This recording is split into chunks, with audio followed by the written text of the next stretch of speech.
আজকে আরেকটা নতুন রেসিপি নিয়ে এসে গেছি। এটা হলো বোঁদে। তো আমি বোঁদে তৈরি করেছি ঘরে। এই যে এক বাটি আর এখানে এক বাটি, 2 বাটি বোঁদে তৈরি করেছি। তো কিভাবে তৈরি করেছি তোমাদেরকে সম্পূর্ণটা দেখাবো। একদম সহজ পদ্ধতি, কোনো অসুবিধে নেই, ঘরে থাকা জিনিসগুলো দিয়ে হয়ে যায়। কোনো বাজারের জিনিস আর আনতে হয় না এক্সট্রা করে। আর ঘরে বানানোর আনন্দটাই অন্যরকম। সম্পূর্ণ ভিডিওটা দেখবে, কেউ টেনে দেখবে না, টেনে দেখলে বুঝতে পারবে না। আর যারা ইউটিউব থেকে দেখছো তারা এখনও যারা আমার চ্যানেলটা সাবস্ক্রাইব করোনি, অবশ্যই সাবস্ক্রাইব করে পাশে থাকা বেল আইকনটা প্রেস করে দেবে। আর লাইক শেয়ার কমেন্ট অবশ্যই করবে। শেয়ার একটু বেশি বেশি করে করবে যেন অন্যরা এটা দেখে করে নিতে পারে। আর যারা ফেসবুকের থেকে দেখছো অবশ্যই ফলো বাটনটা প্রেস করে আমার পাশে থাকবে। আর লাইক শেয়ার কমেন্ট অবশ্যই করবে। তো চলো বেশি কথা না বলে আমি মূল ভিডিওতে চলে যাই, কি করে তৈরি করেছি চলো দেখে নিই।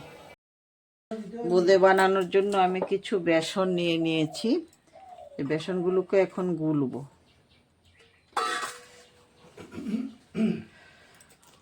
তোমার জলটা আস্তে আস্তে দেবে, কিন্তু বেশি পাতলা হলে ভালো হবে না। তুমি আস্তে আস্তে দিয়ে আমি করছি।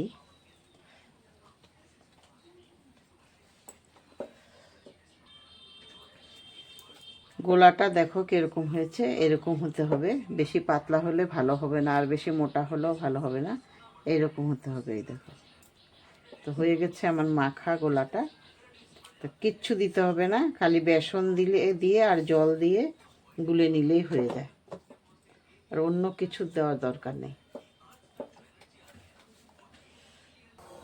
প্রথমে আমি শিরাটা তৈরি করে নেব।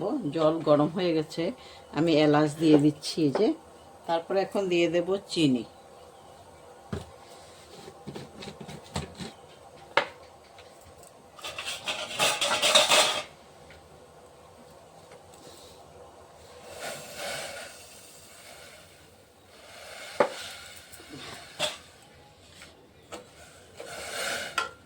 চিনি গলাটা বেশি টাইম লাগবে না গলতে, অল্প টাইমে গলে যাবে চিনি।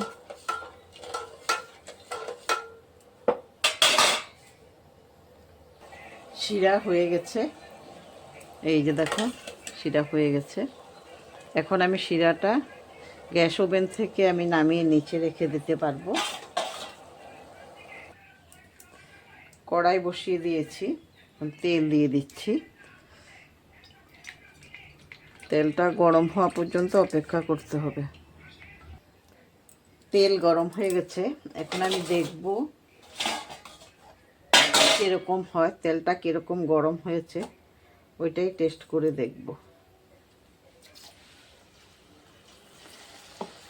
তো আমি উপরে একটা ছোট চাল নিয়ে বসিয়ে দিয়েছি, তো ওইটাতে সুবিধাটা বেশি হয় এজন্য দিয়ে দিলাম।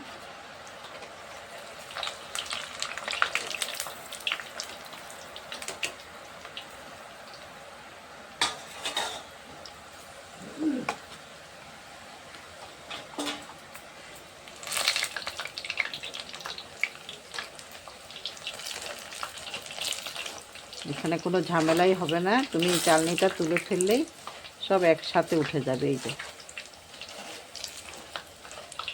হয়ে গেছে ভাজা, এর থেকে বেশি আর ভাজার দরকারও নেই। এই দেখো একবারে হয়ে যাবে, কোনো অসুবিধেই হয় না। এই যে, তো এইভাবে আমি সবগুলো প্রথমে ভেজে নেব, কিন্তু ভাজার উঠানোর সঙ্গে সঙ্গে কিন্তু আমি শিরাতে দিয়ে দেব। শিরাটা এক্সট্রা করে রেখেছিলাম, ওই শিরাতে আমি সঙ্গে সঙ্গে দিয়ে দিচ্ছি।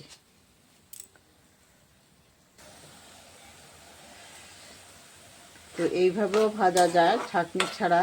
তো আমি এইভাবেও ভেজে দেখাচ্ছি তোমাদেরকে, ছাঁকনি ছাড়াও ভাজা যায়, ছাঁকনি দিয়েও ভাজা যায়। বড় ছাঁকনি থাকলে ওইভাবে ভাজা যায়, আমি প্রথমে যেটা দেখিয়েছি।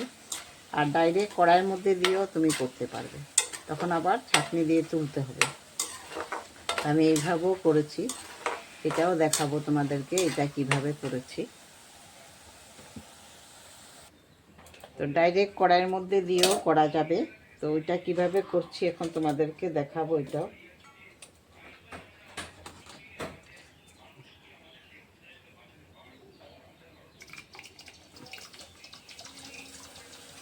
এই দেখো কড়াইয়ের মধ্যে দিয়েও করা যায়, এইভাবেও করা যায়, ওইভাবেও করা যায়, এইভাবেও করা যায়। তো তোমাদের যেটা সুবিধা লাগে ওইটা করবে। আমি দুই রকমই দেখাচ্ছি তোমাদেরকে। ডাইরেক্ট কড়াইয়ের মধ্যেও দিতে পারো, বা একটা চালনি বসিয়ে দিয়ে করলেও হয়ে যায়, যেটা সুবিধা লাগে।